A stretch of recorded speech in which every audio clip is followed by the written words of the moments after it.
আসসালামু আলাইকুম। দৈনিক সকালবেলা নানা আয়োজনের বিশেষ আয়োজন দৈনিক সকালবেলা সমসাময়িক।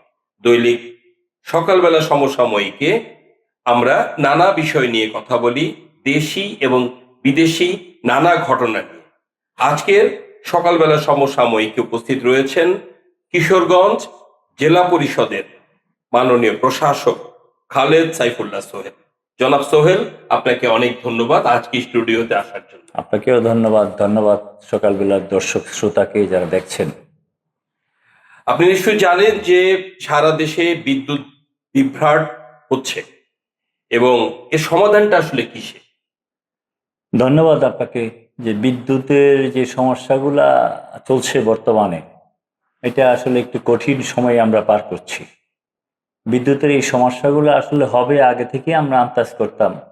গত 17 বছরেও যখনই বিদ্যুৎ নিয়ে কথা হয়েছে, যেভাবে কুইক রেন্টালের মাধ্যমে বেশি দামে বিদ্যুৎ কিনে যেভাবে ধামাচাপা দেওয়া হয়েছে, যেটা বিদ্যুৎ কেন্দ্রগুলোকে বেশি দিনের জন্য কন্ট্রাক্টে নিয়ে যেটা আহ, মানে পার্মানেন্টলি সলিউশন করার কথা, সেটা না করে তাৎক্ষণিকভাবে সমাধানের জন্য যে কাজটা করা হয়েছে, এই কাজগুলা করার মাধ্যমে যে কাজটা হয়েছে, যে বিদ্যুৎ যাতে বেশি দিন টিকতে না পারে, অর্থাৎ 5 বছর 6 বছরের কন্ট্রাক্টে তারা গিয়েছে।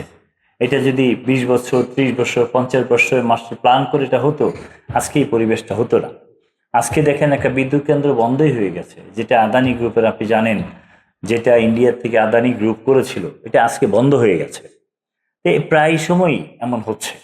এখন এই যে সৃষ্ট 17 বছরে এবং গত 16 মাসে যে সরকারটা থাকলো, এই সরকারও 1 ইউনিট বিদ্যুৎ বাড়ানোর জন্য কোনো চেষ্টা করে যায়নি, যার গতানুগতিক কাজ করে গেছে। এই সরকার আজকে দেখেন 19 বছরের সব বিদ্যুতের যে ঘাটতি, সবাই সেই সরকারের উপর পড়েছে। এটাকে বলে মরার উপরে আবার খাড়ার গা। লেগেছে যুদ্ধ। ট্রাম্পের মতো একটা গরম লোক আমেরিকার প্রেসিডেন্ট হয়ে যেভাবে ইরানের সাথে যুদ্ধ বাজালো, এতে করে ইরান থেকে তেল আসা বন্ধ হয়ে গেল। সব কিছু মিলে এলএনজি বন্ধ, গ্যাসের উৎপাদন ব্যাহত হচ্ছে। সব কিছু মিলে সব প্রভাব তো পড়েছে বিদ্যুতের উপরে, এবং এই প্রভাব আজকে মোকাবেলা করতে হচ্ছে বর্তমান সরকারকে। যেই সরকার বসেছে মাত্র 2 মাস হয়েছে, 2 মাসের মধ্যে বিদ্যুতের এই কাহিল অবস্থা হচ্ছে। এটার জন্য তার এই সরকারকে কিছু বলা যাবে না। এই সরকারকে মিনিমাম 3 থেকে 4 বছর সময় দিলে, তারা নতুন করে এটা সাজাইলে তারপরে এটা নিয়ে কথা উঠবে। তারপরেও তর্কের খাতায় আমি ধরে নিলাম যে এই বিদ্যুতের এই ত্রাহি অবস্থা কেন হচ্ছে, কিভাবে হচ্ছে, এটার চেষ্টা করা হচ্ছে। বিশেষ করে যদি ইরানের এই যুদ্ধটা বন্ধ হয়ে যায়, যেটা চেষ্টা চালানো হচ্ছে, যুদ্ধটা বন্ধ হলে আমার ধারণা একটা অবস্থানে সেটা চলে আসবে এবং বিদ্যুতের এই ক্রাইসিসগুলো থাকবে না। এক। নাম্বার 2, আপনি দেখেন পেট্রোল পাম্পের লাইন ধরছে পেট্রোলের জন্য। 2টা কারণে এই প্রবলেম হচ্ছে। অ্যাকচুয়ালি যুদ্ধের কারণে আমাদের তেলগুলো সঠিকভাবে আসছে না। আর হরমুজ প্রণালী পার হতে গেলে কালকেও বাধাপ্রাপ্ত হয়েছে, এর আগেও হয়েছে। সুতরাং আমরা তো আসলে সবচেয়ে বেশি সাফারার পার্টি। এই যুদ্ধের কারণে সবচেয়ে বেশি পরিবেশটা আমাদের উপরে পড়েছে।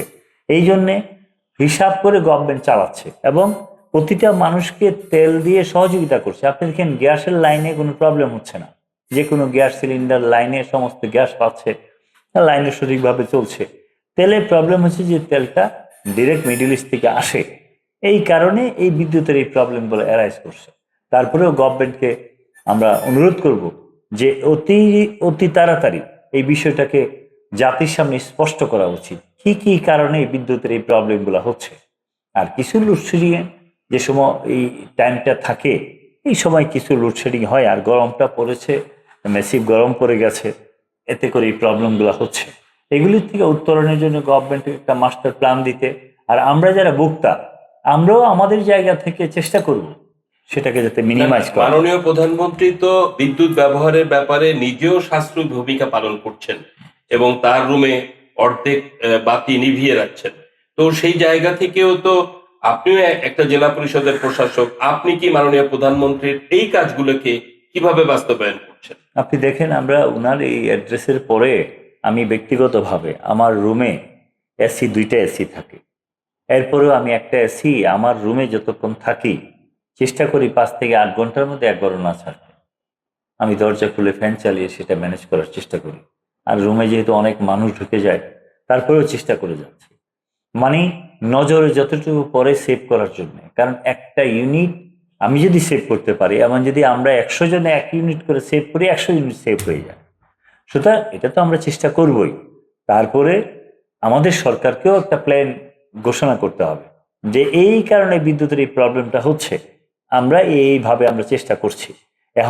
এখন যদি আপনি ডাবল টাকা ভর্তুকি দিয়ে আপনি কুইক রেন্টাল বিদ্যুৎ যদি কিনেন, দাম পড়বে বেশি, ভর্তুকি দিবেন, সেখানে যে হাসিনা সরকার যে কাজটা করেছে, করে যেটা বিদ্যুতের ঘাটতি মেটাতো, কারণ আমরা কি ওই লাইনে যাবো না যাবো না? তাহলে এটাও তো ঋণের জাতির বোঝা সামনে। বেড়ে যাবে। ঋণের বোঝা বাড়বে, এমনিই তো ঋণের বোঝা আমাদের উপরে আছেই। এই সরকার 90,000 কোটি টাকা ইতিমধ্যে পে করেছে। সুতরাং আপনি দেখেন, ঋণ শোধ করতে হবে একদিক দিয়ে, আরেক দিক দিয়ে আদানি গ্রুপের প্রেসারে তারা বন্ধ করে দিচ্ছে তাদের বিদ্যুৎ ইউনিটগুলা। মানে চতুর্পার্শ্বে, এদিক দিয়ে যুদ্ধ পাচ্ছে, চতুর্পার্শ্বে IMF এর একটা কিছু করে শর্ত সমস্যা, আছে। শর্ত আছে। সব মিলিয়ে আসলে খুব পরিবেশটা ঘোলাটে অবস্থায় আছে। তারপরেও যে এখানেও আমরা যতটুকু পাচ্ছি, আমরা আশা করি এর চেয়ে আরো বেটার কিছু হবে, সেটাই আমরা প্রত্যাশা করি। ধন্যবাদ আপনাকে। আজকের অতিথির পরামর্শ অনুযায়ী আমরা বিদ্যুৎ ব্যবহারের ক্ষেত্রে আরো সাশ্রয়ী হব এবং রাষ্ট্রকে সহায়তা করব। জনাব সোহেল, আপনাকে অভিনন্দন জানিয়ে আজকে শেষ করছি আজকের সকালবেলার বিশেষ আয়োজন। ধন্যবাদ আপনাকে।